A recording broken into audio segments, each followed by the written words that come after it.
오늘 아침 뉴스 연구소. 오늘 아침 뉴스의 맥을 짚어드리는 시간 뉴스연구소. 오늘은 뉴스톱 김준일 대표와 함께합니다. 어서 오세요, 김 대표. 안녕하세요. 예, 첫 뉴스 어디부터 갈까요? 물폭탄과 열대야.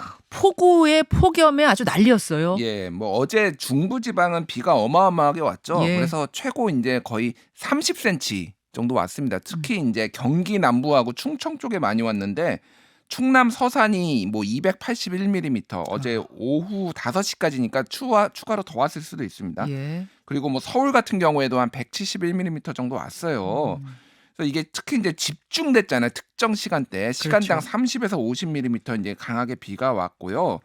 그래서 오늘 오전에도 조금 이제 중부지방하고 수도권에 이제 비가 좀 더 올 것이다 이렇게 예상이 되고 있습니다. 그런데 이제 남부지방 같은 경우에는 지금 엄청 더웠어요. 또 폭염이에요, 예, 거기는. 폭염이에요. 네. 그래서 어제 대구는 뭐 35도 올라갔습니다. 34.8도, 뭐 포항 34도, 뭐 강릉 뭐 그리고 밤에도 기온이 떨어지지가 않아요. 지금 그러니까 보통 밤 사이 최저 기온이 그러니까 25도 밑으로 안 떨어지면 열대야라고 하거든요. 그렇죠. 지금 곳곳에 열대야가 나타나고 있는데 강릉 같은 경우에는 뭐 30도 밤 기온이 뭐 이렇게 나타났어요. 그래서 오늘도 지금 남부 지역에는 대구 35도, 뭐 광주 33도 폭염이 지속될 거고 그리고 열대야 현상도 계속 나타날 거다라고 이제 얘기가 예측이 되고 있습니다. 이 장마 전선이 우리한테만 걸쳐져 있는 게 아니라 북한에도 비를 많이 쏟아냈다고요? 예.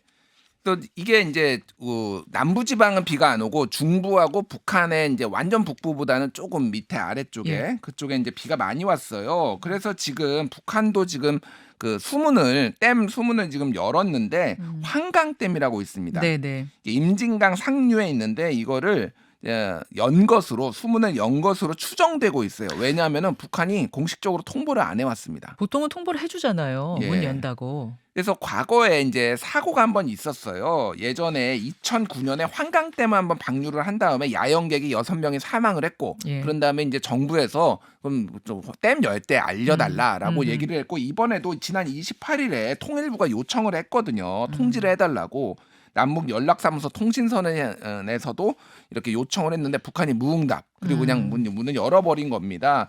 그래서 환강댐 같은 경우에는 우리나라의 이제 군남댐으로 오거든요. 이게 네. 물이 근데 환강댐의 그 유류 저장이 5배가 더 커요. 군남댐보다. 그러니까 순식간에 차버립니다. 그렇군요. 그래서 2020년에도 그때 주택 71채가 침수되고 군사시설 141곳이 또 유실되는 피해가 있었는데 이번에는 다행히 좀 대처를 해가지고 아직 피해는 없는 것으로 나오고 있습니다. 아니, 남북관계 냉랭한 건 냉랭한 거고 인도적인 차원에서 할 건 해야죠. 그러니까요. 그렇죠. 예. 일단 장마는 소강 상태에 들어간다고요? 네, 오늘 오전까지 지금 비가 내리는데요. 많이 오는 곳에는 100mm 이상, 수도권 같은 경우에는 일부 지역에 그리고 강원 내륙 산지는 50에서 100mm 그리고 충청도에도 20에서 70mm 정도 온다고 합니다. 근데 이제 이게 주말 사이에는 조금 소강 상태로 들어가요. 네. 비가 좀 안 오는데 다시 다음 주 월요일부터 지금 비가 올 것으로 보이는데요. 장마가 끝난 건 아니고 그러니까 주말 동안만 전국적으로 폭염과 열대야 예. 그리고 다음 주에 다시 비. 왜냐하면 다음 주에는 다시 지금 태풍 차바가 오고 있습니다. 태풍이 올라와요. 예, 태풍이 오고 있어서 다음 주 중에는 다시 이제 뭐 비가 많이 내릴 것으로 지금 예상이 되고 알겠습니다. 있습니다. 다음 뉴스로 넘어가죠. 주초로 개원 연기. 민주당이 단독 개원하겠다. 그리고 단독으로 국회의장 뽑겠다라고 선언한 날이 7월 1일이거든요. 원래는 오늘이었어요. 예. 그거 연기합니까? 예, 어제 이제 의총을 열었어요. 그래서 오늘 본회의 열고 이렇게 하기보다는 7월 4일 그러니까 월요일이죠. 그때 이제 본회의를 일단 잡아두고 네. 그때까지 여당하고 협상하겠다. 이게 이제 의원총회에서 결정이 됐습니다. 네. 그래서 일단은 지금 그렇게 된 배경에는 권성동 원내대표가 지금 필리핀에 지금 출장 중이잖아요. 오늘 귀국하는 걸로 알아요. 예. 근데 지금 얘기로 들어보면은 2일에 어저께 우상호 비대위원장 같은 경우에 얘기한 거 보니까 오늘이 아니라 내일 귀국한다. 내일 귀국이래요? 예, 그렇게 알고 있다고 또 그렇게 했습니다. 그러니까 뭐 어찌 됐든 그러니까 지금 오늘 여는 거는 협상을 안 하겠다라는 의지를 이제 민주당이 보고 이거를 밀어붙이는 것에 대한 부담감이 있는 거죠. 그래서 마지막까지 우리는 최선의 노력을 다하고 있다라는 걸 보여주기 위해서 4일로 이제 밀었다라는 거예요. 아, 우상호 비대위원장이 이렇게 얘기했군요. 1일에 귀국하는 줄 알았는데 2일에 온다더라. 이렇게 얘기를 했네요. 예. 그래서 어찌됐든 오늘 만약에 들어왔다라고 한다라면은 그래 오전에라도 한번 협상을 해보려고 하는 그런 상황이었는데 어찌됐든 지금 4일로 미뤄졌습니다. 예. 그래서 지금 이제 공은 양당에 이제 같이 넘어간 상황인데 지금 어떻게 될지 알 수가 없습니다. 주말 사이에 이게 협상이 이루어질지 그래서 사개특위를 좀 조건으로 민주당이 내걸었잖아요. 사실은 이제 국회가 열리지 않았던 이유가 법사위원장 자리를 누가 가져가느냐 때문이었는데 민주당에서 아 좋다. 법사위원장 자리 국민의힘이 가져가시오. 대신 이른바 건수완박법의 후속 논의를 할 수 있는 사개특위 열고 그다음에 권한쟁의 심판 걸어놓은 거 그거 취소해달라. 2가지 조건 걸었거든요. 예. 근데 제가 양쪽 다 인터뷰해봤습니다만 국민의힘은 절대 받을 생각이 없다는 거예요. 2가지 다. 예. 이게 주말 사이에 뭔가 절충이 될 수 있을까요? 절충이 안 되겠죠. 절충이 안 되기 때문에 사실은 민주당은 이제 명분 쌓기이고 민주당이 그렇다고 다른 안을 좀 추가로 제시를 할 것인가 이거를 철회하고 예. 그것도 또 당내 지지층이나 이런 걸 봤을 때 쉽지 않을 것 같아요. 예. 그러니까 지금 사실 이제 국회가 열리지 않는 것에 양당에다 비판이 쏠리고 있지만은 그렇죠. 결과적으로 보면은 누가 더 손해냐라고 하면 민주당이 손해인 거예요.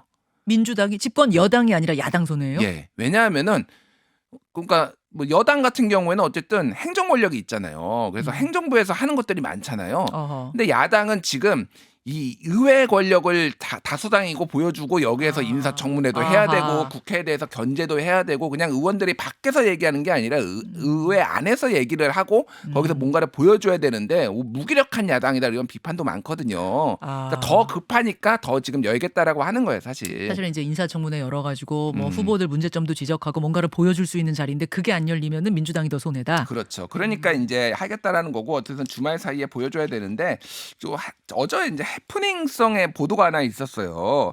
권성동 원내대표가 이제 출국하기 전에 의원들한테 의견 수렴을 했는데 법사위 대신에 알짜 상임위 다른 거 어떠냐 이런 의견을 좀 물어봤다라고 합니다.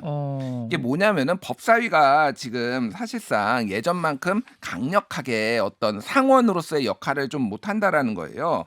그러니까 예를 들면은 지난해 7월에 이제 원구성 합의 당시에 법사위의 심사 기한을 120일에서 60일로 축소하고 네네. 심사 범위도 체계 자구 심사로 한정하기로 한 거 뭐 이런 거 봤을 때 혹시 옛날만큼의 위력이 없으니까 차라리 그 법사위 양보하고 다른 거 얻자. 많이 얻자 뭐 이런 얘기를 그 의견 수렴을 했는데 당에서는 강하게 반발을 했고 그 여론조사 해봤더니 예. 그거 안 된다 이렇게 나왔다. 그렇게 나와서 또 당내에서도 약간의 이제 논란과 비판이 있었다라고 합니다. 그래서 뭐 법사위를 놓고 협상을 할 일은 없을 것 같고 결국은 이제 다른 거가 이제 쟁점이 될 것 같습니다. 주말에 뜨거울 것 같습니다. 예. 뜨거울 것 같습니다.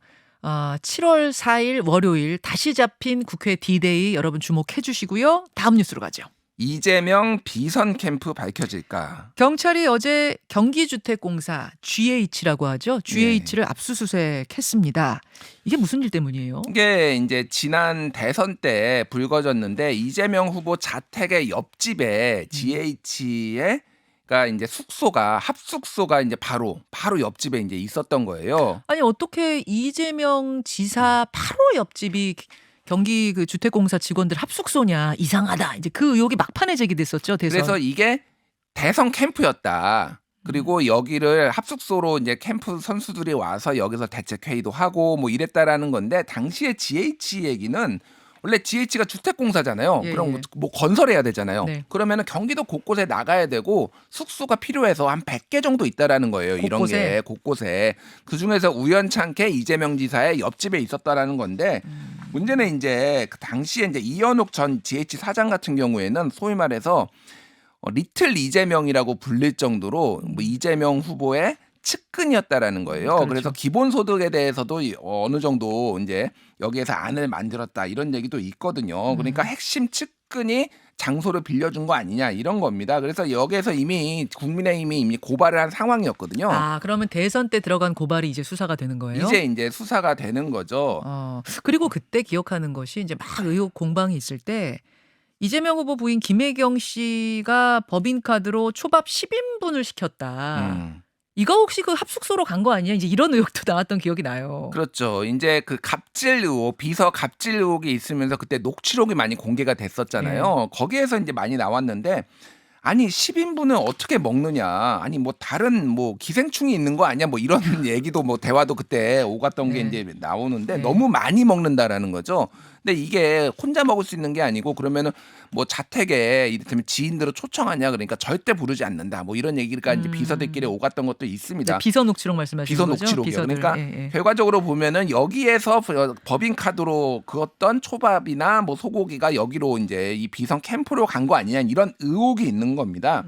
그래서 이게 되게 좀 중요한 부분이 있어요. 그러니까 다른 지금 전방위적으로 이재명 후보한테 지금 수사가 들어가고 있는데 예. 이 건 같은 경우에는 선거법 위반이 걸려 있습니다. 아 그래요? 그렇죠. 어떻게 되는 아니요, 거죠? 선거법 위반이죠. 왜냐하면은 선거 때 거짓말? 선거 때 거짓말도 있고 옆집에다가 이렇게 아하, 캠프. 캠프를 차리고 이렇게 공적인 기관을 사적으로 유용한 문제잖아요.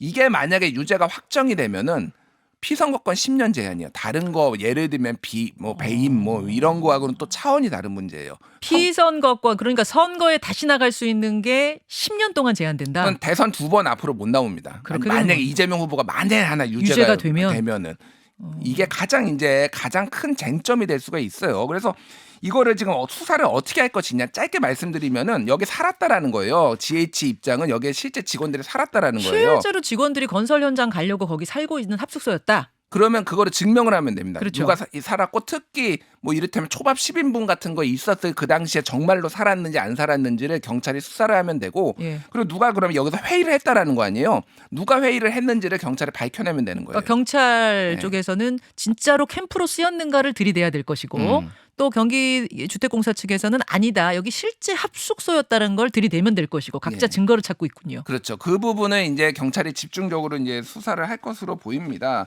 그리고 어제 이제 뭐 조선일보가 또 단독이라고 했는데 백현동 옹벽 그 아파트 있잖아요. 네. 거기가 이제 용도 변경이 4단계가 용도 상향이 돼서 특혜 의혹이 있었는데 경찰이 이재명 당시 후보의 결제 서류를 확보를 했다라는 거를 이제 뭐 보도를 했어요. 그래서 이 부분에 있어서도 이제 경찰 수사가 지금 빠르게 진행이 되고 있습니다. 그래서 지금 성남 FC 후원금 의혹 사건도 있고요. 그리고 지금 뭐 방금 말씀드린 법인카드 사건도 있고요. 뭐 지금 이 건도 있고 네. 그래서 지금 대장동 사건도 있고 그래서 한 6개가 지금 한꺼번에 지금 동시다발적으로 지금 굴러가고 있는 상황이에요. 자, 이런 상황 속에서 민주당 전당대회 시계는 계속 가고 있습니다. 97그룹 중에 강병원 의원이 처음 출마 선언을 했고 이어서 박용진 의원 출마 선언했고요. 그리고 강훈식 의원도 곧 출마 선언을 한다는 소식이 들어와 있고 뭐 이재명 의원은 아직 뭐 출마 결심이 서진 않았지만 거의 나올 것이 확정적이다라는 이야기는 돌고 있는 상황. 그리고 국민의힘 얘기도 궁금하잖아요. 그 예. 이야기는 잠시 후에 인터뷰로 좀 풀겠습니다. 권성동 원내대표는 내일 새벽 5시에 입국 예정이라고 시간까지 좀 확인을 해드립니다.